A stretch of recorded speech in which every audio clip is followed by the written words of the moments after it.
Bueno, saludos, muchas bendiciones a todos, muchas bendiciones. Les doy una bienvenida formal a esta transmisión especial que tenemos, una entrevista con el profesor Mario Sabán. Gracias por estar conectados. Le quiero pedir, si usted tiene familiares y amigos que de alguna manera los ama, yo le sugiero que usted le pueda enviar el link de esta transmisión, porque yo creo que puede ser muy bendecido con la información que aquí se va a presentar. Para las personas nuevas que están conectándose, yo soy el pastor Jonathan Piña y presidimos la red de iglesia del Centro Familiar de Adoración en todo el mundo. Es muy probable que alguien se pregunte y diga, si se presenta como el pastor de una red de iglesias, de 46 iglesias en todo el mundo, ¿cómo es posible que invita, sigue, estudia, entrevista al doctor Mario Sabán, que es abiertamente un cabalista? Y lo que te digo es que nosotros hace un tiempo hemos estado expuestos a estas enseñanzas, la hemos estado aplicando a nuestras vidas, y de manera particular yo te puedo decir que mi alma ha estado sintiendo una especie de como si la estuviesen arrastrando a más. Hemos estado sintiendo un deseo de profundizar más y más en esto. Yo de manera particular comencé a buscar videos, comencé a comprar libros, comencé a entrar en YouTube, comencé a estudiar escuelas, hasta que de alguna manera conecté con lo que entendía que mi alma sintonizaba, y desde entonces mi vida ha cambiado. Nos sentimos más felices ahora, hemos encontrado el sentido de la vida. Y fue desde que dimos con la Escuela de Psicología y Cábala del doctor Mario Sabán, que en breve le voy a presentar. Hay muchas personas que se están conectando de todo el mundo, sean todos bienvenidos. Yo, como un alumno del profesor, me doy cuenta que a él no le gustan mucho las presentaciones, pero yo quiero que usted sepa de quién se trata. Prácticamente, dentro de lo poco que hemos ido estudiando todo esto, nos hemos dado cuenta que cada uno de las luminarias antiguas de la mística judía, hay áreas específicas que trabajan. En el caso del doctor Mario, su trabajo, o por lo menos el que hemos visto nosotros más contundente, es sobre aplicar psicología con asunto de la mística judía aplicada a nuestras vidas, encontrar la felicidad de la vida y el sentido de la misma. De hecho, nosotros mismos, aparte de alumnos, hemos tenido entrevista con él como paciente también, y ha sido una bendición para nuestras vidas. Así que lo voy a presentar para que conozcan toda esta gente cristiana que está comentando aquí de qué le estoy hablando. Le estoy hablando del doctor Mario Javier Sabán, que tiene una licenciatura en Derecho, también tiene un doctorado en Filosofía, doctorado en Antropología, doctorado en Psicología, en Historia, también tiene un doctorado en Teología, en Matemática Aplicada. Ha publicado al menos 17 libros, de los cuales ustedes tienen la mayoría, porque lo hemos sugerido, y luego me mandan la foto: la Cábala, la Psicología del Misticismo Judío, Sot 22, el Maaseh Bereshit, el Misterio de la Creación, el Judaísmo de Pablo, el Judaísmo de Jesús. Me lo venía leyendo en el avión, 30 Chispas de Luz, Los Secretos de Dios, el Último, bueno, entre otras cosas. La especialidad que veo que el creador le ha dado al doctor es aplicar esto en la vida cotidiana. Yo he visto mucha gente que es pura teoría, pero ¿cómo lo podemos aplicar? ¿Cómo podemos ser felices?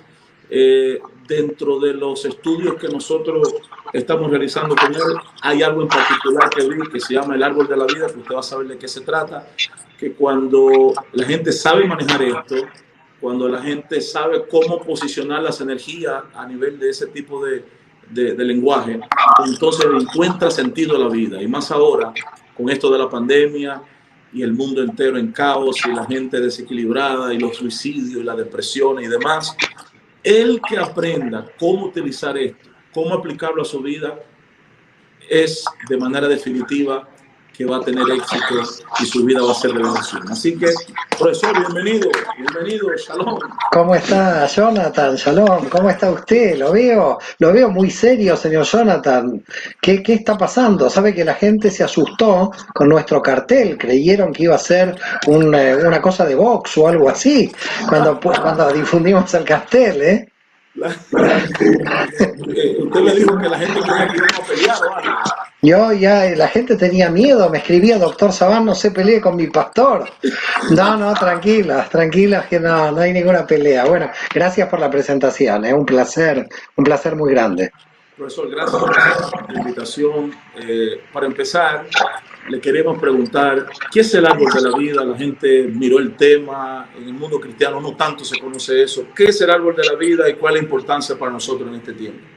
Bueno, el árbol de la vida proviene básicamente del texto de Génesis en Bereshit, en la Torá, así que todos lo pueden ver en la Biblia, donde se dice que después de comer del árbol del conocimiento del bien y del mal, podían llegar a comer Adán y Eva del árbol de la vida, y Dios puso una llama, una espada flamígera alrededor del árbol de la vida para que no vayan a comerla.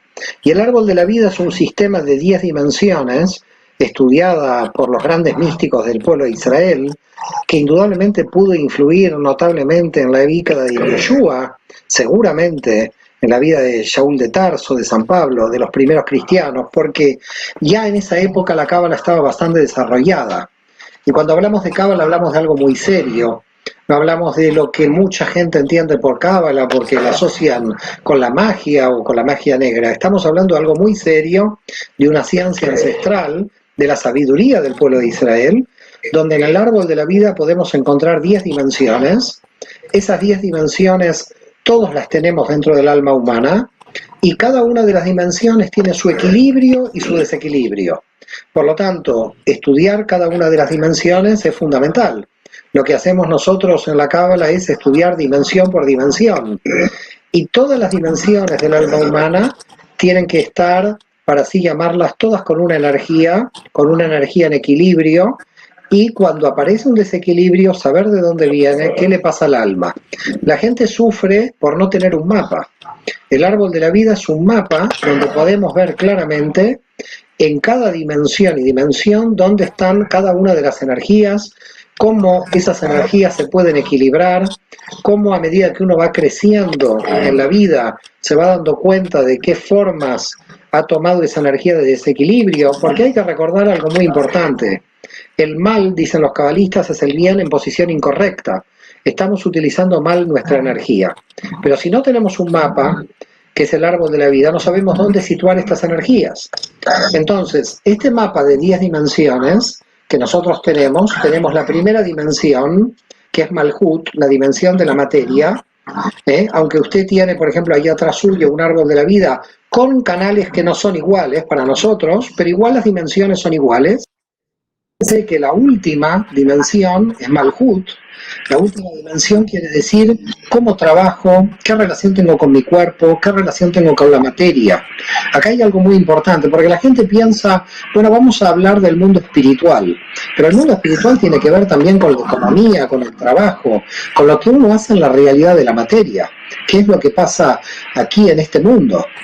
Y por lo tanto, en el árbol de la vida es muy importante saber en qué se está trabajando, cuánta energía se está poniendo en el trabajo, si el trabajo tiene que ver con algo que me hace feliz, que me realice como persona, o es un trabajo que yo no estoy soportando. Puede haber muchas situaciones donde mucha gente está trabajando solamente para mantener a la familia, pero lo que hay que hacer es intentar buscar dónde el alma me vibra, dónde el alma me resuena, en qué trabajo voy a intentar ser más feliz.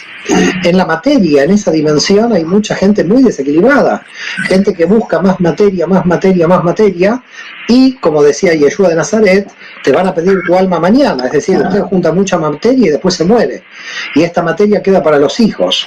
La cábala no está diciendo que la materia es mala, la cábala está diciendo que la materia es buena en la medida que es un instrumento para que nosotros podamos crecer en nuestro interior. ¿Qué pasa con la gente? Crece en el exterior, quiere un carro, otro carro, otro carro, quiere otra casa, otra casa, otra casa, y se dan cuenta de que ahí no hay ninguna felicidad, solamente está juntando cosas. Y cuando se vaya a la tumba sabemos que las cosas no se las lleva nadie. Entonces, nadie está diciendo que esto no es importante, pero estas cosas son instrumentos, están al servicio de nuestra alma. Cuando una persona ve la materia no al servicio de su alma, se vuelve materialista, está buscando materia toda la vida, porque la persona está vacía y ese vacío lleno de materia. Por otra parte, también hay mucha gente, también muy naif, para decir de alguna manera, que cree que puede vivir sin la materia. Este es otro desequilibrio. ¿Cómo se puede vivir sin la materia? Es decir, yo tengo que pagar la luz de mi casa, entonces tengo que vivir con la materia. Entonces, ¿qué dice la Kabbalah? ¿Qué dice la tradición judía antigua de la época de Jesús? Estamos hablando del siglo II. Es feliz quien se conforma con su parte. Conforma no quiere decir que uno no quiera progresar. Conformar quiere decir que uno con lo que tiene lo valora. Entonces la pregunta es, ¿usted valora lo que tiene o está queriendo cada vez más y ya no valora nada? Esa es la primera dimensión.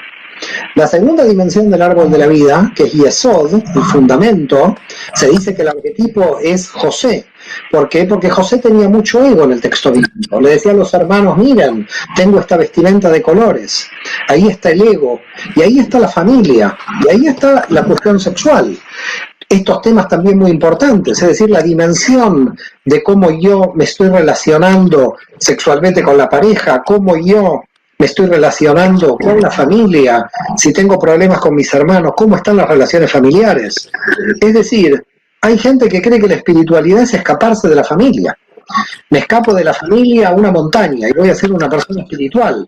Eso no es espiritualidad. Espiritualidad es ver cómo funciona el amor al prójimo dentro de la familia. ¿Por qué la gente se escapa en Navidad? Porque no quiere ver a la familia. Es terrible lo que pasa en muchas casas. ¿Por qué motivo? Porque la gente no entiende que cuando está con los amigos, con la familia, en la sociedad, ahí se aprende. Vinimos básicamente para aprender, Jonathan, a esta existencia. El que no entienda que vino para otra cosa está perdido. Por eso mucha gente está perdida, porque cree que vinieron, bueno, mucha gente directamente no sabe para qué vino. Entonces, esta es la segunda dimensión. La segunda dimensión es lo social, la comunidad, cómo me mira el otro, ¿no? Porque usted en el sermón puede decir que la gente no envidia, pero de repente ahí en los feligreses se están envidiando todos. Entonces su sermón va al aire, porque la gente no cambia. ¿Estamos de acuerdo? Entonces, lo que estamos hablando de la mística, lo que estamos hablando aquí de la espiritualidad es el cambio de la experiencia de la gente, que la gente cambie, que la gente entienda que no cambia por la fe. Esto en el mundo evangélico, cuando se habla de fe. Jesús, y en la parábola del buen samaritano, se le preguntó al buen samaritano qué fe tenía. Se le preguntó al buen samaritano si creía en la Trinidad, si descansaba en sábado o en domingo, si descansaba el viernes, si descansaba el miércoles. Se le preguntó al buen samaritano si se circuncidó, si creía en Cristo como el Mesías, como el... Lo único que se le preguntó al samaritano en la parábola de Yoshua es el acto de misericordia. Este es el punto, la acción del samaritano. En consecuencia, nos hemos perdido el eje. La gente cree que se salva por una idea. La gente tiene que entender que en la parábola del buen samaritano está toda la tradición de la espiritualidad judía, toda la Kabbalah. Porque es ese acto, es esa acción que ha salvado a esa persona. Porque el samaritano tenía conciencia y por lo tanto, básicamente, esa salvación la tuvo él mismo por su propio acto. Luego tenemos otra dimensión importante, el lenguaje, cómo hablamos con el prójimo. La gente va a la iglesia, después va a la casa, le grita al esposo. ¿Qué es esto? ¿Cómo puede ser? Tanta iglesia, tanta fe, y después le grita al esposo o a la esposa. No funciona así. La realidad de la experiencia es que le tiene que hablar bien, dulcemente a la gente. Tiene que hablar educadamente. Entonces la gente va a la iglesia, dice, creo en Cristo, cree que se salva, después va a la casa, le tira un plato por la cabeza a la esposa. No funciona así la vida. Tiene que cambiar la persona. Tiene que cambiar la persona en su actitud, tiene que cambiar su lenguaje. Entonces, Sod es cómo le hablas a la gente, qué educación tienes, si le mientes, no le mientes, qué ocultas, qué pasa ahí, qué pasa en Od. Luego tenemos otra dimensión, la dimensión de Netzach, de la música, del arte, de la pintura, de la escultura, de lo que puedo crear. Ahí estamos como imitando a Dios, a la divinidad, ahí podemos crear. Es importantísimo aquí qué es lo que pasa en Netzach, porque fíjese, Jonathan, que ahí está el placer. Que el placer no es malo. Una persona, ¿por qué no va a tener placer en la vida? Un buen vino. Ahora, claro, toma vino como Noé, que se quedó borracho en el diluvio, no, tampoco esto. ¿Estamos de acuerdo? Entonces, un placer está bien. Es decir, los placeres son buenos, porque Dios nos ha hecho con un cuerpo para poder, de alguna manera, tener placer, pero un placer controlado, medido, limitado. Pero el placer no está mal, lo que está mal es el descontrol en el placer. La persona que cree que vino a este mundo, a esta vida, solamente para el placer, también está perdida, porque no se vino solo para el placer, pero el placer también es importante, medido, equilibrado. Ahí, como verá, tengo 4 dimensiones. Pudiésemos decir, una persona que anula el placer totalmente tiene un desequilibrio en Netza. Totalmente. Una persona, por ejemplo, que anule, dice no quiero la materia, tiene un desequilibrio en Malhut. Una persona que diga no quiero ver a mi familia, tiene un desequilibrio en Yesod. Una persona que dice o que tiene una relación mala, a nivel de mala educación con el prójimo, con la palabra, de utilizar la palabra de manera civilina, como dice el texto bíblico, ¿no? La lengua es muy peligrosa, ¿no? En consecuencia, esa persona tiene un problema en Od. En Netza, el desequilibrio es el hedonismo, ¿no? Es decir, busco el placer, ¿y a dónde me lleva el placer? A buscar más placer, porque ese placer no me alcanza. Entonces busco más placer, ¿y hasta dónde? Llega un momento que el placer termina en la anulación del placer, pero también al revés. Gente que directamente dice, no, ningún placer en la vida. Me estoy de alguna manera flagelando. Pero es que Dios no nos creó para la flagelación. Dios, si nos dio los placeres, son para que los podamos ejercer. Es decir, somos seres humanos que tenemos el derecho para ejercer ese placer. Y en las otras dimensiones también existe la parte al revés. Por ejemplo, usted nos dice que en Malhut, una gente que no quiere apoyar nada con la materia, tiene un desequilibrio en Malhut, pero también una gente que pone demasiada entusiasmo en la materia y todo lo que quiere es materia, también tiene un desequilibrio, ¿correcto? Por supuesto, todas las dimensiones tienen desequilibrios en exceso y en defecto. Es decir, todas las dimensiones es o porque quiero más o porque quiero menos. Mire, esto sucede muy simple con la alimentación, ¿no? Es decir, usted se alimenta mucho, es la gula.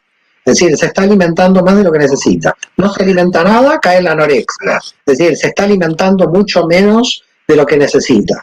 ¿Y qué es lo que necesita? Se necesita buscar un equilibrio en todo. Lo que estamos tratando de encontrar es un equilibrio en todo. Cuando nosotros decimos que una persona está mal, que está en conflicto, sabemos que hay alguna energía desequilibrada, o que está haciendo demasiado en una dimensión, o está haciendo muy poca en otra dimensión, ¿no? En Od, el que no habla nada, no le gusta hablar, podemos decir, ¿tiene un desequilibrio en Od o no? Por supuesto, es decir, bloquea directamente la comunicación. Hay gente que no quiere comunicar. Es decir, hay gente que comunica mentiras, pero hay gente que directamente no quiere comunicarse. Hay muchísima, por ejemplo, cantidad de parejas que tienen este problema. Es decir, fracasan por la falta de comunicación. O, por ejemplo, padres que no se enteran de algún problema que tiene el hijo porque no se comunican bien con el hijo. Es decir, hay muchísimos bloqueos también en la comunicación con Od. Entonces, hay que comunicar para no tener bloqueo en Od. Hay que tratar de comunicar lo mejor posible para no herir al otro a través de la lengua. Hay que vivir, digamos, en el núcleo familiar tratando de ver qué problemas, qué conflictos hay en la Yesod. En la Yesod también está el ego, lo que nos motiva a seguir, algo muy importante. Todos necesitamos motivación. Desde el punto de vista de la Kabbalah, el ego no es malo, es bueno. Nos tenemos que motivar.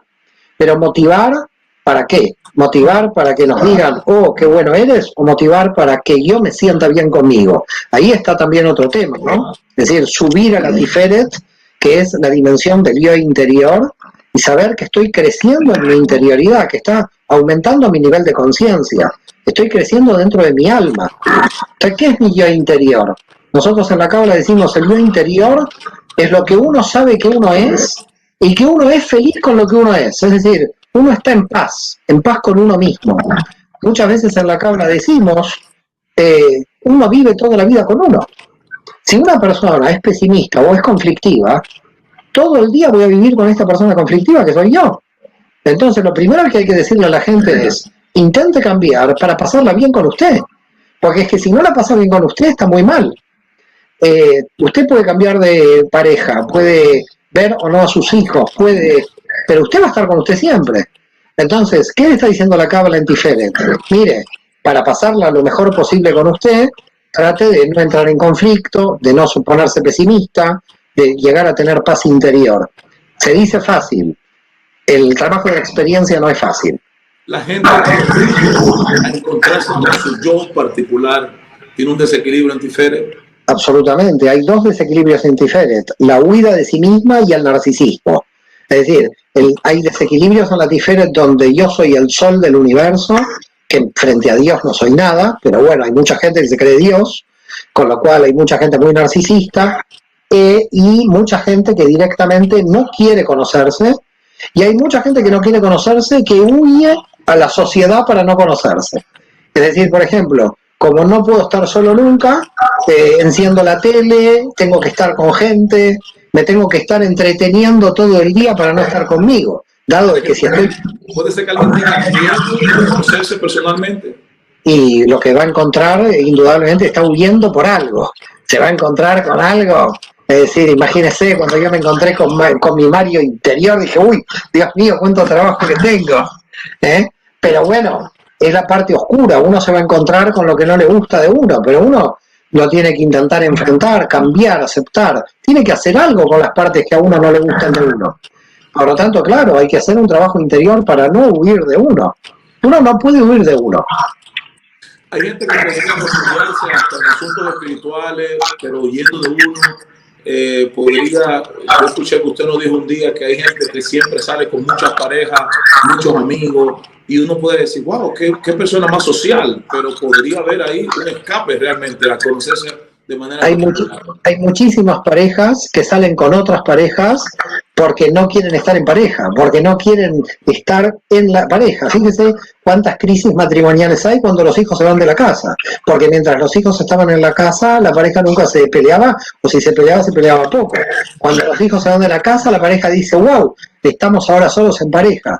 Con lo que puede ver Jonathan es que hay los seres humanos podemos utilizar muchas cosas no de la mejor manera, no con intenciones buenas. Es decir, usted puede ver de que es muy sociable esa pareja o esa persona, pero de repente está huyendo de sí misma a través de esa socialización. Entonces, hay que tener mucho cuidado de cuáles son las intenciones por las cuales estamos haciendo estas acciones. Usted puso una vez un ejemplo que me gustó muchísimo con relación a precisamente la Tiferet, y es que estamos hablando de ahí porque ahí se encuentra el yo, lo que yo soy, está ahí oculto ciertamente, y que se puede dar el caso que usted esté relacionado con alguien y que realmente no conozca quién es esa persona porque el yo de él está oculto absolutamente. Así es, así es. El problema es ese. Hay niveles muy altos de autoengaño en muchísima cantidad de gente, donde realmente prácticamente podemos decir que pudimos estar viviendo casi con un desconocido, en el sentido de que se bloquea y que no es honesto con sí mismo. El problema aquí pasa, Jonathan, por un mandamiento que en las iglesias, en las sinagogas, en todo el mundo, siempre se repite, pero nadie lo entiende. Y es un mandamiento que es: amarás a tu prójimo como a ti mismo. Lo repetimos como los loros, pero hay que entender de qué se trata este mandamiento. Amarás a tu prójimo como a ti mismo tiene un condicional, que es, antes de amar al prójimo, amarse uno mismo. Y hay mucha gente que no se ama bien. Es decir, ahí empezamos el problema, porque si la persona ya no se ama bien, la gran pregunta es cómo va a amar al otro. Entonces, el mandamiento amarás a tu prójimo como a ti mismo me gusta mucho, pero antes de ir al otro, antes de amar al prójimo, hay que entender la primera parte del mandamiento, que es amarás a tu prójimo como a ti mismo, del condicional. Yo lo daría vuelta a este mandamiento, diría, como a ti mismo amarás a tu prójimo. Y como hay mucha gente que no se ama a sí misma, porque está huyendo permanentemente de sí misma, la gran pregunta que yo me hago a veces es, ¿cómo le pedimos que ama al prójimo? Creo que en algo estamos fallando cuando a la gente le pedimos que ama al prójimo. Porque ¿cómo le vamos a pedir que ame al prójimo si no se ama a sí misma primero? Yo creo que a la gente hay que intentar pedirle que se ame primero a sí misma. Cuando la gente se ama a sí misma y está contenta con sí misma, ahí va a poder amar al prójimo. Si una persona no está contenta con sí misma, ¿cómo va a estar contenta con el prójimo? Es decir, va a entrar en conflicto con el prójimo. Pudiese decir de manera general, pero entonces los cientos de miles de matrimonios que entraron en conflicto en medio de la pandemia, esto puede haber sido una explicación, lo que estamos hablando ahora. Pero por supuesto. Por primera vez. Por supuesto, de repente se encontraron juntos por primera vez. De repente se encontraron en una situación de decir, uy, tengo pareja, ¿quién es esta mujer o quién es este hombre? Dijeron, ¿con quién estoy casado? Y ahí empezaron todos los abogados de divorcio, me imagino, a Estados Unidos a hacer dinero, porque mucha gente se divorció por ese motivo, pero también la pandemia trajo suicidios. Esto también es importante, trajo suicidios porque hay gente que no se podía aguantar a sí misma. Es decir, aquí hay muchos temas, es muy interesante lo que pasó en el confinamiento, porque en el confinamiento pasó que nos dimos cuenta de la realidad. Siempre estábamos trabajando con una realidad hacia el exterior, siempre estábamos saliendo hacia la calle, y cuando tuvimos que quedarnos dentro y decir quiénes somos, con quién estamos, entramos en crisis. Bueno, hay 670 personas activas en un chat, hacen preguntas como locos, ya van, espérense, estamos hablando. Bueno, esperemos que hagan preguntas como cuerdos, no como locos. Estamos hablando del árbol de la vida, estamos diciendo que todo el mundo vino a esta tierra a cumplir una misión, tiene que ver con rectificar, y el profesor ha dicho, ha venido a aprender. Dentro de ese aprendizaje, de la manera como podríamos percibir mejor las cosas es estando equilibrado. El profesor comenzó de abajo hacia arriba, dijo que tenemos una dimensión que se llama Malhut, la materia. Si tiene demasiado interés en la materia, todo es casa, todo es compra, todo esto, tú tienes un desequilibrio. Si tiene un desapego total de la materia, también tiene un desequilibrio porque la necesitamos y fue subiendo, y eso, donde están nuestras relaciones. Si no te quieres relacionar con nadie, no quieres visitar la familia, nada, tú tienes un desequilibrio. Si eres demasiado sociable, escapando todo el tiempo, igual, vamos por Tiferet. ¿Qué más sigue, profesor? Muy bien, Jonathan. No sé qué hago aquí, Jonathan. Usted podría dar tranquilamente esta conferencia. Yo estoy aquí, pero usted lo dice. Es increíble usted, señor Jonathan. Ahora quiero un pastor cabalista.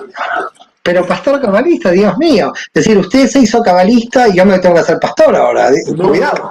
¿qué dice así? No quiero ser pastor, tengo miedo, bueno, el tema, ¿cómo seguimos? ¿Cómo seguimos en el árbol de la vida? Bueno, creo que nos detuvimos en Netza, explicamos que Netza está en las artes, y quiere decir las personas que pintan, que abrazan mucho, que escriben canciones, que son artistas. Ahí está Netza en desarrollo.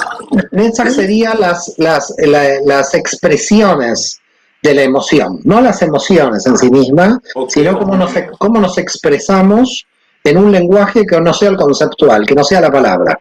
La música se considera un lenguaje no conceptual como el arte. Entonces, por ejemplo, usted va a ver que gente que, por ejemplo, pinta mucho, de repente habla poco, porque realmente no necesita tener tanta comunicación en odo, porque se está comunicando a través de la pintura. ¿Ok? Entonces, necesita tener equilibrio hablado también. Necesitaría tener equilibrio hablado, eso no está bien. Pero la persona que está en la parte también de lo conceptual, también tiene que tener un equilibrio en Netzach. Es decir, también tiene que tener una expresión que no sea la conceptual. En definitiva, deberían las dos funcionar. Antropomórficamente en la Cábala es más complejo, se le asocia a los riñones. Las personas que tienen problemas en los riñones tienen en general problemas de comunicación. Por lo tanto, Netzach y Yod son muy importantes porque quien no comunica y se lo queda todo adentro puede enfermar, porque la persona no puede vivir bloqueada sin comunicar. Por lo menos una de las dos tiene que funcionar. Mejor si funcionan las dos, porque si funciona una y la otra no, está comunicando poco. Si nosotros vamos hacia arriba y nos situamos en la Tiferet es como el centro del yo. Y en el centro del yo, nosotros podemos tener un narcisismo pensando todo el día en el yo, todo el día en nosotros, o podemos tener ese bloqueo de estar, como usted decía muy bien, huyendo de mi identidad, huyendo del yo. Y en los laterales de la Tiferet, en lo que se llama la tríada intermedia, tenemos Geburá, que es saber poner los límites, es decir, hasta dónde llegaste. Geburá también tiene que ver con el poder. En Geburá están, por ejemplo, la gente que está en la policía, militares, gente que de alguna manera siente el poder, que tiene el poder. Nosotros sabemos que el único poder es de Dios, así que eso es una ilusión óptica, ese poder, pero bueno. Pero sobre todo Geburá, en lo bueno, en el equilibrio, es saber controlarse a uno mismo. Fíjese que lo que dicen los grandes cabalistas, los grandes místicos, es quién es fuerte, el que se controla a sí mismo. Entonces, la fortaleza, el equilibrio de la fortaleza es saber decir que no cuando le tengo que decir a alguien que no. Y fíjese que del otro lado, la otra dimensión, que está en el lado derecho, que es Gesed, la misericordia, es un desequilibrio que está relacionado con el desequilibrio anterior. En Gesed hay mucha gente que dice que sí a todo el mundo, que no dice que no, porque el problema que tiene Gesed es gente que es tan misericordiosa con los demás que no es misericordiosa con sí misma. Y si nosotros seguimos el mandamiento de que amarás a tu prójimo como a ti mismo, es ser misericordioso con el prójimo como conmigo, no sé por qué motivo la gente entiende la misericordia solamente con los demás. Es decir, no con uno. Como si uno no tiene misericordia con uno, cuando uno cometió el error no se perdona nunca. Es decir, en Gesed está el perdón. Nosotros perdonamos, pero también nosotros tenemos que pedirnos perdón a nosotros mismos de los errores que hemos hecho. Si yo no me pido perdón nunca de ningún error, quiere decir que yo termino culpable de todos mis errores. Aquí se da algo interesante, profesor. Entonces, que una persona, regularmente en las iglesias entra este detalle, una persona que siempre que lo llaman está disponible, siempre que le piden prestado presta, siempre que le piden para dar, se reconoce como alguien que es muy bueno, que es no, por eso. No, olvídese. Hay que poner un límite. Inclusive 70 veces 7, decía Yoshua, 70 veces 7 son 490. Quiere decir que 491 no. Hasta en eso también hay un límite. Es decir, tiene que haber límites. No se puede estar, mire, hay mucha gente que le dice que sí a todo el mundo, pero pierde la familia. Porque no puede estar diciéndole que sí a todo el mundo. No es normal. Nosotros no somos Dios para poder decirle que sí a todo el mundo. A algunos les tenemos que decir que no. Pero no porque somos malos tenemos que decir que no. Tenemos que decir que no, porque somos seres humanos limitados, que no podemos con todo. Lo que se esconde detrás de las personas que parecen buenas diciendo que sí a todo el mundo es soberbia, porque se creen que lo pueden todo. Y esa gente no lo puede todo. Entonces no es misericordiosa. También probablemente algunas están buscando el amor o el reconocimiento de los demás al hacer todos esos favores. Entonces también hay que tener cuidado. ¿Lo hacen por buenos o los hacen para que sean reconocidos por la sociedad? Entonces no me queda claro. Hay que mirar la intención de quien está ayudando. Yo creo que lo importante es poner todos los límites. Es decir, a veces no se puede decir que sí y nadie se tiene que sentir culpable cuando dice que no. A veces no se puede y cuando no se puede, no se puede. Si usted dice que sí permanentemente, usted puede perder la vida. Porque imagínese, si usted tiene tantas iglesias, le dice que sí a todo el mundo, ¿cuándo usted duerme? Usted estaría todo el día sin dormir, atendiendo gente. En algún momento tiene que decir que no. ¿Por qué? Porque necesita ir a dormir, porque necesita estar con su familia. Entonces, uno no dice que no porque es malo. Uno dice que no porque es un ser humano limitado. Entonces, en Geburá me pongo límite yo y le pongo límite a los demás y de esa manera así es. Equilibrado. Y en Gesed tengo misericordia de los demás, pero tengo misericordia de mí mismo y eso sería un equilibrio. Así es. ¿Qué sigue ahora? La tríada superior. Nos vamos a la tríada superior y nunca expliqué el árbol de la vida tan rápido. Con usted en 40 minutos me hizo explicar lo que lleva un curso de 8 clases, que es increíble usted. Es decir, usted es un hacedor de milagros, como los del siglo I.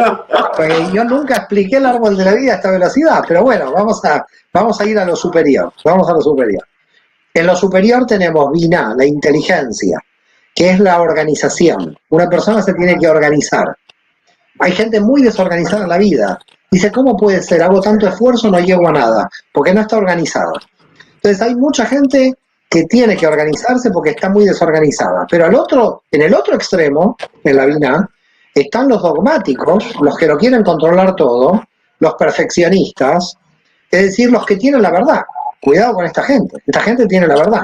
Entonces, en Binah, la mente racional, están los que piensan que tienen la verdad. Perdón, yo que sepa, la verdad la tiene Dios, no la tiene nadie, de todos nosotros. Por lo tanto, en la Binah hay como un problema.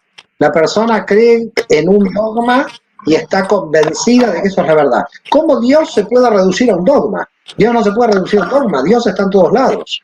Por lo tanto, esta gente tiene mucho miedo, necesita mucha seguridad, y al necesitar tanta seguridad, terminan teniendo miedo de todo.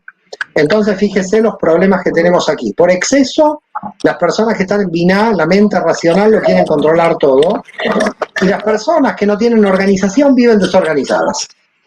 Si nos vamos a Jochma, al conocimiento intuitivo, a la profecía, en esa dimensión tenemos aquellas personas que pueden ver el futuro, que tienen telepatía, que tienen todos estos dones, pero que llega un momento que están todo el tiempo viviendo del otro lado y no de este lado, porque tienen tantas visiones de lo que pasa del otro lado que pueden llegar a enloquecer. Es muy peligroso tener el campo intuitivo tan extendido. Y por el otro lado, aquellas personas que de repente tienen algún sueño, no le dan ninguna importancia, que quieren bloquear la intuición, que creen que son fantasías, cosas irracionales, que todo lo que tiene que ver con las intuiciones, los sueños, las visualizaciones, estas cosas no existen. Vi el alma de mi abuela, no, estás como loco. No, Jochma existe, el conocimiento intuitivo existe. En el texto bíblico lo tenemos en los profetas. En la iglesia evangélica, alguien dice que vio el alma de su abuela y dice que vio un demonio, rápido. Qué rápido, entonces quiere decir que todos los profetas de Israel vieron demonios. Sí, entonces... Porque todos los profetas de Israel vieron un montón de cosas del otro lado. Entonces, si me aparece Isaías que me dice que vio a alguien, vio un demonio. Perdón, en el texto bíblico, Saúl ve a Samuel. Sí. ¿Qué vio? ¿Un demonio?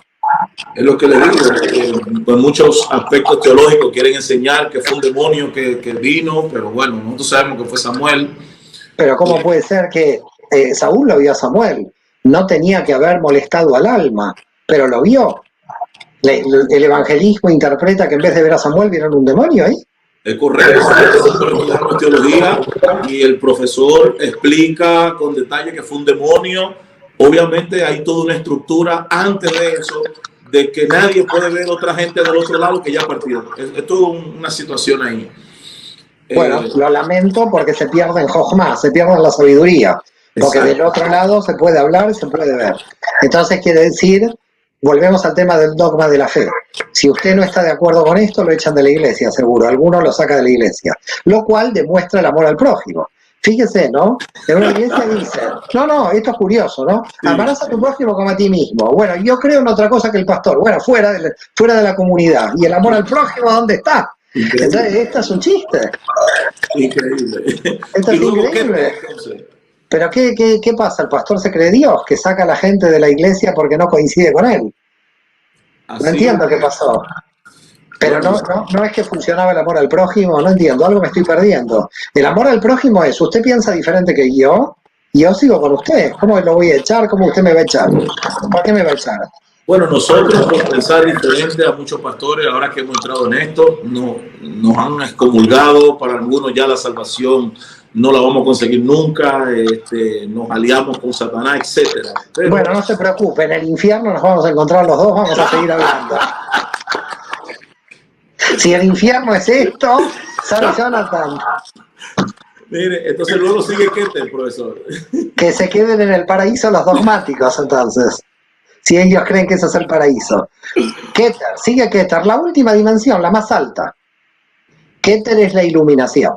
¿Qué quiere decir la iluminación? Soy feliz, estoy creciendo, estoy en el proceso de crecer y me siento bien creciendo. Y por lo tanto, entre comillas, digo, estoy en Keter. Keter nunca se llega en la realidad, porque justamente el desequilibrio es creer que uno en la vida va a llegar a algún lugar.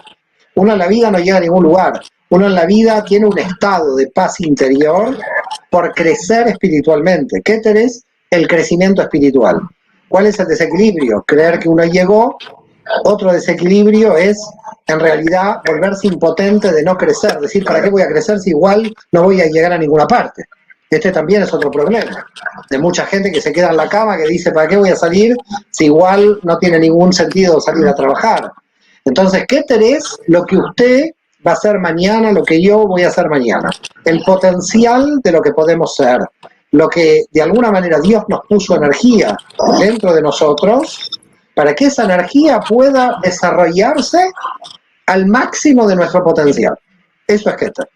Una pregunta, profesor. ¿Podríamos decir que una persona deprimida, triste, angustiada en la vida, podría haber una asociación directa a que tiene desequilibrios en el árbol en su vida?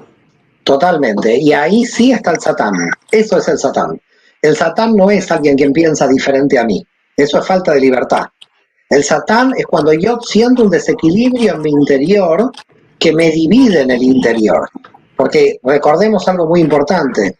El Satán no puede actuar si primero no divide. Por ese motivo, en el texto de Génesis, a Eva, el Satán va directamente a ella cuando está sola, no con Adán. Si hubiera estado con Adán, no hubiera podido hacer nada la serpiente. Por tanto, ¿qué es el mal? El mal es cuando tenemos una energía incorrecta en nuestra propia alma que debemos corregir. Si podemos corregir gran parte de nuestras energías, que es poner el alma en proceso de rectificación, entonces llegamos a tener paz interior y a vivir realmente en el paraíso. Porque el paraíso no es, el paraíso y el infierno no son conceptos después de la muerte. Ese es otro error, que vamos a ir al paraíso y al infierno después de muertos.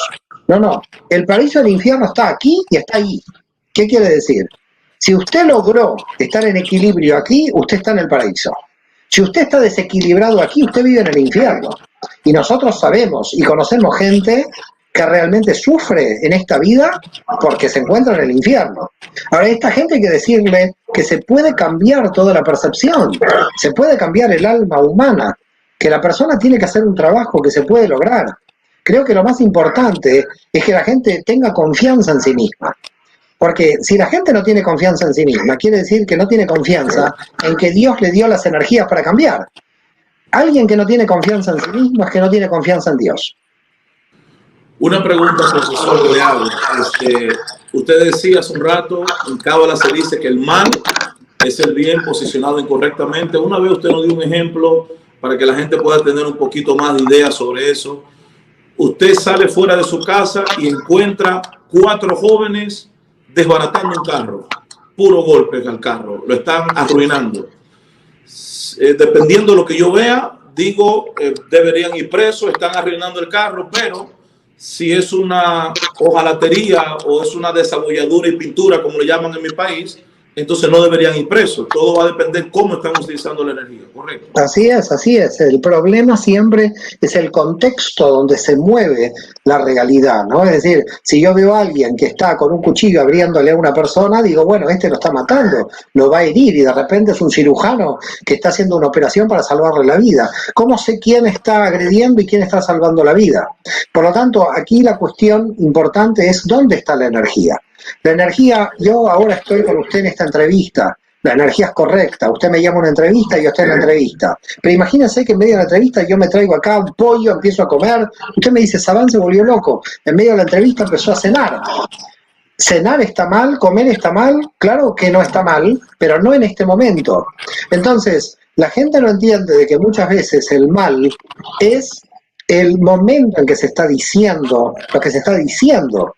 Porque una persona, hay mucha gente lamentablemente que son como los adalides de la verdad. Vamos a decir la verdad. Cuidado con decir la verdad. Esta gente también es muy peligrosa. Porque si usted está en una boda y la novia está mal vestida, ¿usted le va a decir que está mal vestida? Porque entonces esta gente que dice la verdad también es muy peligrosa. A veces hay que callarse la verdad. Porque la verdad puede ser muy hiriente. Todo el mundo a la novia le tiene que decir que está bien vestida. Alguien va a decir, bueno, esta gente miente. Bueno, pero señor, estamos en una boda. El contexto es que yo aquí no puedo decir la verdad para no arruinarle. Mire, yo le voy a contar una anécdota muy importante para que usted vea por dónde va la mística, por dónde va la espiritualidad. Usted casi me cuenta anécdotas, así que vamos bien. ¿Cómo, perdón? Somos afortunados. Usted nos cuenta muchas anécdotas, así que vamos bien. Bueno, voy a contar una anécdota que me parece que es bonita la anécdota. Había en el siglo XVI en Polonia un gran cabalista, un gran místico. Y lo invitaron a una boda. Estaba la boda, estaba la mujer, estaban casándose ahí la pareja, estaban contentos. Muy bien, la cuestión es que llega él y toda la gente que estaba en la boda se va a reunir, la dejan a la novia y se van con él. El cabalista se da cuenta de que todo el mundo en la boda está con él y dejaron a la novia y la novia está triste. Es decir, él llegó, lo están a él aplaudiendo y de repente la pobre novia se quedó sin boda porque todo el mundo estaba con el cabalista. Entonces el cabalista dice, esto está muy mal lo que estoy haciendo, porque al llegar yo le saqué el protagonismo a la novia. Entonces dice el cabalista, les voy a decir algo muy importante. Estaban todos escuchándolo. Yo una vez mentí. ¡Oh! Le tiraron tomates. Ya no lo querían más al cabalista y el tipo salió corriendo. Y todos se fueron con la novia. Y el cabalista dijo, la primera vez que mentí fue aquí, pero porque salvé la boda de la novia. Qué tremendo. Mire, hay un concepto que quisiera yo que la gente lo manejara bien, porque en la iglesia cristiana, profesor, se le da mucha importancia a Satanás y se piensa que es otra cosa. Y yo quiero tomar 2 minutos más para lo que usted dijo. El mal es cuando el bien está posicionado de manera incorrecta. Por ejemplo, usted ha puesto ejemplos de los enchufles que dan energía para conectar teléfonos, abanicos y demás. Si usted le entra el dedo a la corriente, se va a electrocutar. Entonces, ¿podemos decir que la corriente es mala? No, solo que no es para yo entrar el dedo, sino para conectar un cargador y demás. Quiere decir que todo va a depender en el contexto y cómo se está utilizando para nosotros determinar. Entonces, el mal o el Satán está detrás de la mala utilización de la energía que se está utilizando. Usted dijo ese ejemplo de los jóvenes, estaban arruinando un carro, pero si lo están arruinando porque se necesita en el taller arruinarlo, lo están haciendo bien. Y eso la gente tiene que saberlo, porque usted sabe, aquí todo bien antagónico, Satán, un tipo con 2 cachos, un rabo que viene a hacerle daño a la gente. Profesor, ¿qué hay que hacer para uno poder tener equilibrio en el árbol? Para uno no hablar de más en off o no hablar nada, para uno en Hoffman no irse del otro lado y estar loco o ignorar todas las cosas que veo del otro lado, para no volverme un dogmático en Binah y volverme un religioso y creer que tengo el control de todo. ¿Cómo puedo ser feliz poniendo todo esto en equilibrio en mi vida? Bueno, en primer lugar, lo que usted dice es clave, ¿no? Tratar de entender al Satán desde otro ángulo y no entenderlo como algo, porque si Dios es omnipotente, Satán no tendría sentido. Es decir, si Dios realmente, entonces, si Dios decimos que es omnipotente y a Satán no lo puede terminar, entonces quiere decir que el que cree que Satán está contra Dios, entonces indudablemente está diciendo que Dios es impotente, porque no lo puede terminar. Por tanto, lo que nosotros decimos es, Satán es un enviado de Dios. ¿Y cómo sabemos que es un ángel enviado de Dios? Porque también se lo llama Samael. Y en hebreo, él quiere decir enviado de Dios. Enviado de Dios, ¿por qué? Porque en el texto de Job lo tenemos claro. Hay un desafío con Satán, porque Dios sabe lo que va a pasar Job. Entonces, Satán, que viene del verbo hebreo satán, quiere decir el que te desafía para crecer. Entonces, hay una anécdota que a mí me gusta mucho, que es lo que en inglés se llama personal trainer, es decir, el asistente personal o el entrenador personal.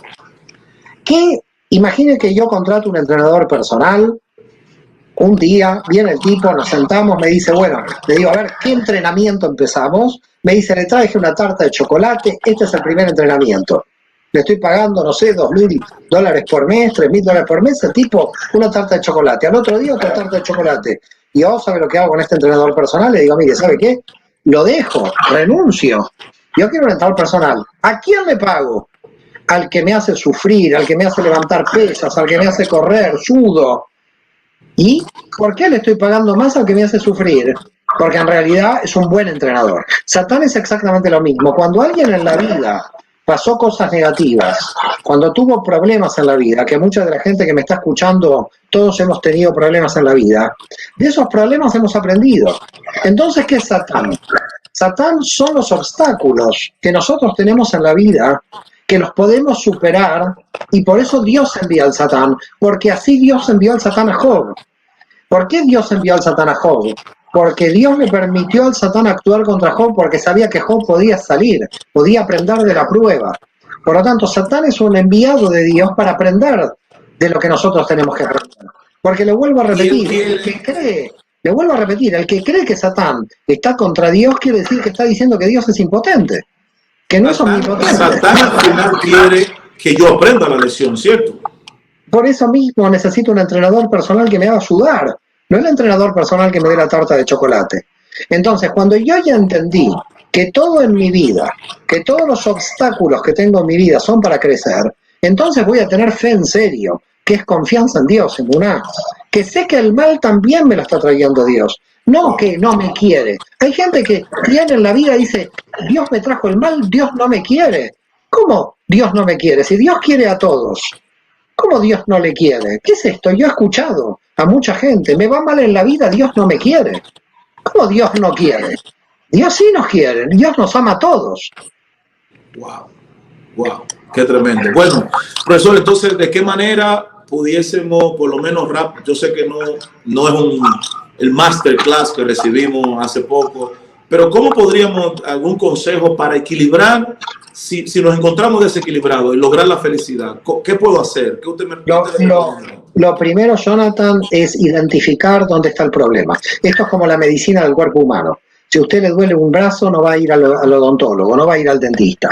Usted tiene que ir al traumatólogo. Es decir, lo primero que hacemos en el árbol de la vida es dónde tiene el problema, dónde está su desequilibrio. Porque en general la gente tiene un desequilibrio. Mucha gente que atiendo me dice, siempre elijo la misma persona de pareja que siempre me trata mal. Y bueno, pero ¿por qué está eligiendo siempre el mismo patrón? Porque hay algo en la persona que está desequilibrada. Entonces lo primero es saber dónde está el desequilibrio. Quien estudia muy profundamente el árbol de la vida puede encontrar dónde está el desequilibrio. Y cuando encuentra dónde está el desequilibrio, puede encontrar cómo corregirlo. Pero lo primero que hay que hacer es encontrar el desequilibrio. Cada una de nuestras almas tiene un desequilibrio que Dios le dio para crecer. Por favor, oigan bien esto. Los desequilibrios están para crecer, ¿eh? Los desequilibrios están para ser mejores. El desequilibrio es una oportunidad. Wow. Si tengo, por ejemplo, ponerle un ejemplo a las personas, tengo un desequilibrio en Jochma, profesor. Veo muchas visiones, solo medito, hablo con el alma de todo el mundo del otro lado, etcétera, etcétera. ¿Cómo podría yo equilibrarme en Jochma? Tiene que intentar empezar a leer, tiene que intentar, la lectura es clave, porque con la lectura puede controlar las cosas de Jochma. Yo sé que hay mucha gente, por ejemplo, que me dice, me cuesta concentrarme en leer, de repente no han tenido el hábito, pero es importante una lectura tranquila, porque los conceptos se tienen que aclarar un poco. Las personas que miran tanto del otro lado tienen que organizar sus ideas. Y a veces los libros son buenos manuales para organizar las ideas. Así que una persona que yo he atendido a personas que tienen altos niveles de mediunidad, y estas personas lo que hay que hacer es trabajarlas de manera racional. Les he dado elementos de lectura, de comprensión, de clasificación, clases, para ordenarlas. Hay que ordenar, porque no es que hay que bloquear esto, pero hay que ordenarlo. Imagino que si el desequilibrio está en Binah, entonces será lo contrario. Si la persona es muy inteligente, muy cuadrado, muy estudioso, habrá que meterle Jochma. Si está controlándolo todo, muy perfeccionista, muy estudioso, organizándolo todo, que lo quiere todo bajo control, lo que hay que hacer es que vaya a meditar. Justamente llevarlo hacia el otro lado. Llevarlo a meditar, llevarlo a que tenga silencio, porque esta gente si no tiene mucho ruido. Siempre lo que estamos tratando de buscar es corregir esa energía que está mal puesta. Y el problema cuando nosotros tenemos un desequilibrio, ¿dónde está? Que mucha gente hace mucho esfuerzo y no llega a ninguna parte. Se ve de vidas que están 10, 20, 30 años, esto es como usted un carro que tiene combustible, que está perdiendo combustible o que está dando vueltas a manzanas. Y de repente hizo 300 kilómetros y está en el mismo lugar. Y uno le pregunta, yo hice mucho esfuerzo en mi vida, no llegué a ninguna parte. Usted no llegó a ninguna parte porque en realidad la energía estuvo mal puesta. Si la energía realmente está bien concentrada, está bien enfocada, hay un proyecto de vida. La persona a la mañana tiene que tener un sentido de la vida cuando se levanta. ¿Qué voy a hacer de mi vida? Usted se levanta, Jonathan, y sabe, voy a hacer esto en la iglesia, voy a crear esto, voy a reformar. Usted tiene una ilusión, tendré un feligrés más que me escucha, tendré esto, tendré lo otro, no sé. cuáles serán sus objetivos en su vida, pero se levanta con una ilusión. La persona que no tiene un proyecto en la vida, ¿con qué ilusión se levanta a la mañana? Es decir, que lo primero que hay que hacer es hacer un análisis de cuál es tu proyecto personal, cuál es el proyecto de tu vida, qué vas a dar al mundo. Mira, mucha gente que yo atiendo les digo, en la lápida, ¿qué refrán vas a poner? ¿Cuáles son las palabras que vas a poner en tu tumba? ¿Qué vas a dejar en este mundo? ¿Qué va a dejar? ¿2 autos más? ¿Qué es lo que va a dejar esta persona? Porque se lo van a usar los herederos, los autos. ¿Qué es lo que vamos a dejar? La pregunta que la gente se tiene que hacer es, ¿qué aporta para la humanidad? ¿Qué va a dejar en este mundo? Bueno, ya saben, la gente que ha estado preguntando, número 1, estudiar profundamente el árbol de la vida. Cuando lo estudie, sabrá dónde están los desequilibrios, se hace el trabajo de equilibrarlo y el sentido va a venir. Obviamente, profesor, nos hemos dado cuenta que no sería solamente estudiar el árbol de la vida, porque probablemente cuando me toque hacer el equilibrio, tengo que salir de cosas que cotidianamente creía yo que estaba mal. Por ejemplo, hay cristianos que usted no le puede hablar de meditar. Entonces, si tiene un desequilibrio en binar y necesitamos que medite, antes de estudiar necesitamos que aprenda y que sepa que meditar no es demonio, no es budismo, no es... Pero espere, Jonathan, espere. Cuando Yeshua estaba en silencio en el Monte de los Olivos, que estaban los tipos ahí durmiendo, los apóstoles estaban todos dormidos, ¿él qué estaba haciendo cuando oraba al Padre? De alguna manera... Eso se llama meditación. Segundo, meditación. ¿Qué es el Padre Nuestro? ¿Qué es el Padre Nuestro? El Padre Nuestro es una oración, eso es meditación. Cuando se está diciendo el Padre Nuestro, la gente está meditando, porque meditar no es ir a yoga y ponerse una bata blanca, la gente está confusa. Meditar es por contemplación, que lo puede hacer por el yoga, pero meditar también se puede hacer con la oración, con el rezo. La gente cuando usted está en la iglesia rezando con usted está meditando. Cuando usted lo están escuchando en un sermón, está meditando. La gente no entiende, cree que la meditación es algo que, ¿se entiende? Es como una bata blanca que van a la montaña. Eso no, la meditación es cuando yo lo estoy escuchando a usted en un sermón, me llega una idea, una enseñanza, y la medito dentro mío. Quiere decir que cuando un cristiano está escuchando un sermón y aprende de ese sermón, señores, todos están meditando. Entonces, ¿cómo pueden calificar de demonio algo que hacen ellos? Bueno, qué bueno que están aprendiendo. 900 personas conectadas ahora mismo, profesor, vamos a tomar... Pobre gente, estarán todos desequilibrados, diciendo de todo, diciendo menos bonito, me están diciendo de todo. No, le ha ido bien, la gente está aprendiendo. Vamos a tomar algunas preguntas rápido para... aquí está el chat, profesor, hay un montón. Uy, Dios mío, mire lo que me muestra. Vamos a tomar algunas preguntas, por favor. Ahí hay pastores, ahí hay profesores, ahí hay doctores, amigos. Bueno, saludos a los pastores, a los doctores de un simple oveja. Uno de ellos pregunta si puede decir algo sobre el Da'at por encima. Sí, por supuesto. Da'at es la conciencia, viene del hebreo Deá, es la conciencia. Al final, fíjese, Jonathan, Yeshua, cuando decía las parábolas, ¿para qué lo decía? Para que la gente aumente el nivel de conciencia. Porque él estaba predicando para que se aumente el nivel de conciencia para llegar al reino de Dios. Es decir, ¿el reino de Dios qué es? Cuando todos nosotros alcancemos un elevado nivel de conciencia. Así que para esta pregunta, la persona que dice ¿qué es Da'at? Da'at es el conocimiento o la conciencia que nosotros deberíamos elevar para que llegue al reino de Dios. Hay un cabalista que asoció el Da'at con el Espíritu Santo, ¿cierto? Sí, ahí está Rashi, el gran exégeta judío de Francia, que dijo, Da'at, el conocimiento, nuestra conciencia, es Ruach HaKodesh. En hebreo, es el Espíritu Santo. Ahora, si alguien pregunta, bueno, analice profundamente más la conciencia, ¿cómo nace la conciencia? La conciencia, ya la gente que sabe estas dimensiones lo puede saber. La conciencia es la unión de experiencia, sabiduría e inteligencia.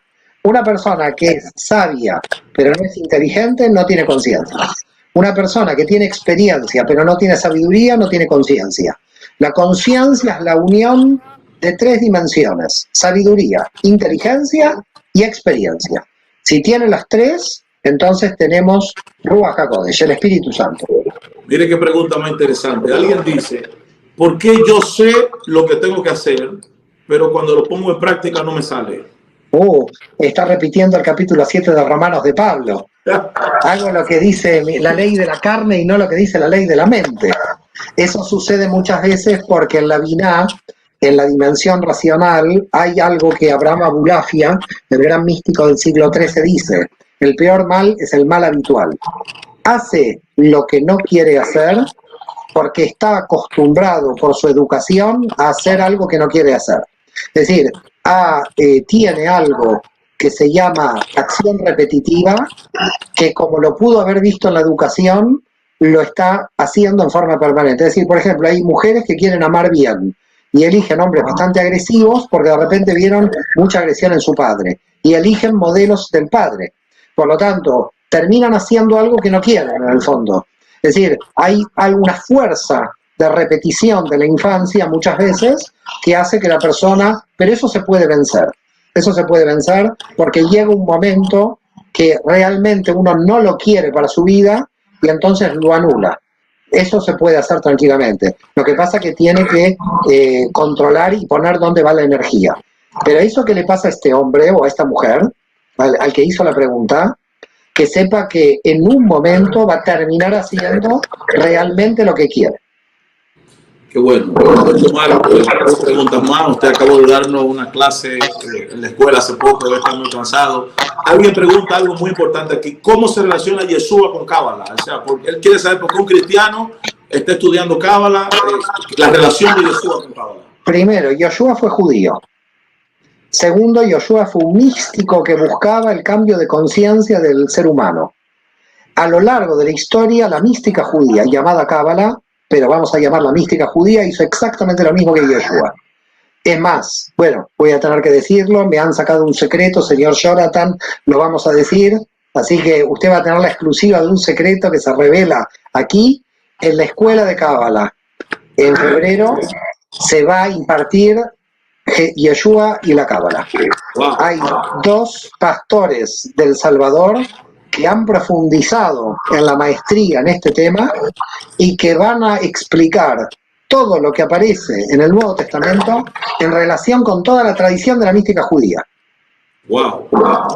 Yeshua fue un místico judío, un hombre. Mística, ¿qué quiere decir? Unión con la divinidad.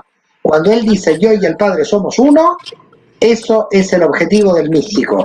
El místico quiere él con el Padre ser uno. Por lo tanto, ¿por qué Yeshua es un cabalista? Porque fue un místico y fue judío. No sé qué era que yo me olvidé de las 100 preguntas que usted me va a mandar. Qué miedo, señor Jonathan, usted me da temor. Solo por usted me quedé hasta las 11 de la noche, 12 de la noche en Barcelona, ¿eh? No me hace dormir usted, me hace trabajar. Muchas preguntas relacionadas con los divorcios. La mayoría de iglesias no permiten eso y preguntan una y otra vez. Finalmente, ¿qué puede decir usted sobre los divorcios? ¿Qué tiene que ver la mística judía con los divorcios? Pero escúcheme una cosa, ¿el mandamiento no es amar al prójimo? Sí. Y si usted mantiene un matrimonio que se odia, ¿cómo cumple el mandamiento? La gente probablemente se escudará donde Jesús dice: el que repudia a una mujer, salvo por causa de fornicación, adulterio, etcétera. Bueno, espere. Dice salvo por caso de fornicación, quiere decir que aceptan el divorcio. Sí. ¿O no lo aceptan? Entonces, pero la pregunta es, si no se aman, pero no han fornicado, ¿deben permanecer? ¿Usted cree que 2 personas que no se aman, Dios va a permitir que sigan juntas para odiarse? No sé, se lo pregunto yo, Jonathan. Yo se lo quiero preguntar a usted. Yo le estoy preguntando como Yeshua hacía a los fariseos, que se los contestaba con otra pregunta. ¿Usted piensa que si Dios es amor, ¿Dios es amor o no es amor? Para el cristiano Dios es amor. Para nosotros Dios es todo, pero no me quiero meter ahí ahora, porque es mucha teoría. Pero ok, Dios es amor. Dios, si es amor, ¿va a permitir que 2 personas vivan en estado de odio o de indiferencia? No. ¿Se contestó usted? No tengo que contestar yo. Excelente. Muchas gracias, profesor, por su tiempo. Gracias por la explicación del árbol de la vida.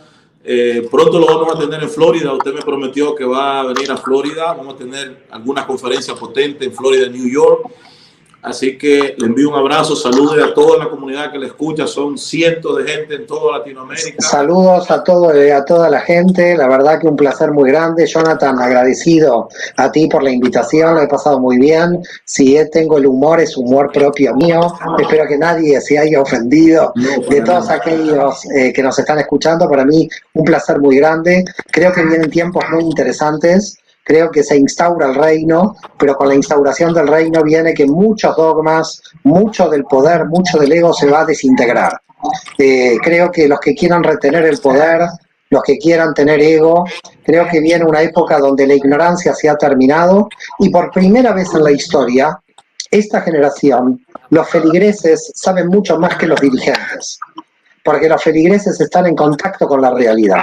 Y nosotros no podemos imponer, como decía el Concilio del 50, en Hechos de los Apóstoles, número 15, una carga que ni nosotros ni nuestros padres pudieron soportar. El hambre de la mística que se ha despertado, ¿es profético o es casual? Totalmente profético, porque está cumpliendo la profecía de Isaías. Isaías dijo claramente, llegará un tiempo donde todos profetizarán. Se está cumpliendo una profecía de Isaías muy importante. Bendito Dios. Bueno, muchas gracias, profesor. Buenas noches. Shalom, shalom. Les abrazamos. Shalom, cuídese mucho. Igualmente, Jonathan, cuídese un montón. Bueno, señores, muchas gracias por su sintonía. Muchas gracias por la interacción. La gente que no sabe, el profesor Mario Sabán es una luminaria de este tiempo final. Es decir, es imposible que se vaya de esta tierra sin que nos quedemos estudiando, hablando de sus más de 17 libros, estudiando sus profundidades, sus conclusiones. Es una luminaria de verdad. Así que yo le invito a que usted lo siga, vaya a su canal de YouTube y suscríbase, compre sus libros. Tiene muchos libros muy buenísimos. Principalmente yo recomiendo el Maaser Bereshit, el misterio de la creación, y el Maaser Mekabat, que es el misterio del carro de fuego. Es una explicación súper importante del nombre de Dios, la explicación del nombre de Dios. Shalom a todos, le envío un abrazo grande, gracias por conectarse.